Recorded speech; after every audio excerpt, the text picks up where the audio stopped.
नमस्कार किसान साथियों, मैं हूं प्रशांत ठाकुर। मैं आया हूं आज आलू के खेत पे विजिट करने। तो मैं आपको आज आलू के बारे में, मैं आलू के मेन रोग के बारे में बताऊंगा। आलू में लगने वाला अर्ली ब्लाइट डिजीज, उसके बारे में बताऊंगा कि अर्ली ब्लाइट डिजीज होता क्या है और कैसे लगता है, इसके सिम्टम्स क्या क्या होते हैं और उसे कैसे कंट्रोल किया जा सकता है। उसे जानने से पहले मैं आपको उसके बॉटनिकल नेम बताना चाहता हूँ आलू का। तो आलू का बॉटनिकल नेम होता है सोलिनम ट्यूबेरसम। तो अब इसके अर्ली ब्लाइट रोग के बारे में बताऊंगा। अर्ली ब्लाइट रोग होता क्या है मैन, ये फंगस के द्वारा ये रोग लगता है।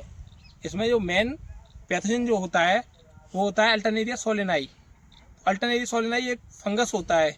इसके जो मेन सिम्टम्स होते हैं वो तुम्हारे लीव्स, स्टेम और कंधों पे दिखाई देते हैं। तो मेनली इसमें सिम्टम्स होते हैं वो लीव्स पे दिखाई देते हैं।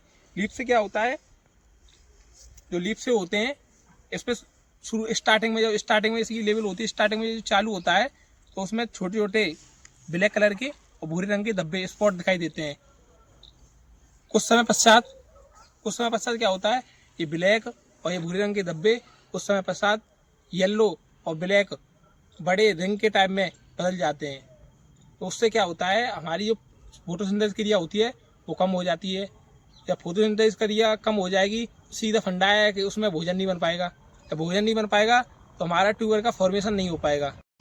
हाँ, तो प्रशांत जी, आपने अभी अर्ली डिसीज के बारे में बताया जी कि इस जो सिम्टम्स होते हैं वो कैसे कैसे होते हैं। तो इनको कोई रोकने का कोई समाधान है, कंट्रोल है? जी बिल्कुल है। तो आप इनके कंट्रोल के बारे में मुझे बताइए और किसानों को, जिससे ये इस आने को रोका जा सके। तो इसके मेन जो इसमें फंगीसाइड का प्रयोग होता है, क्योंकि फंगस के कारण लगता है। तो फंगीसाइड क्या है, इसमें मेन को जब 0.2% का उपयोग कर सकते हैं।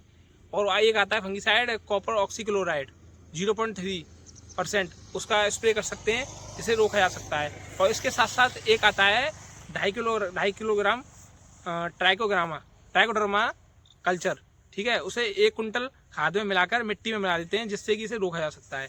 और इसके साथ साथ इसके कल्चरल और एग्रोनॉमिकल मेथड है। जैसे कि इसमें क्या है, हमारा ये किसान होता है उन्हें अच्छी जानकारी नहीं रहती, जिसके कारण वो क्या कहते हैं, क्रॉप रोटेशन नहीं अपनाते। वो क्या उनका सीधा सीधा फंडा रहता है कि पटेटो की क्रॉप होगी या इसकी आलू की क्रॉप होगी, आलू की क्रॉप के बाद सीधे क्या होंगे, या बाजरा, और बाजरा के बाद फिर धान।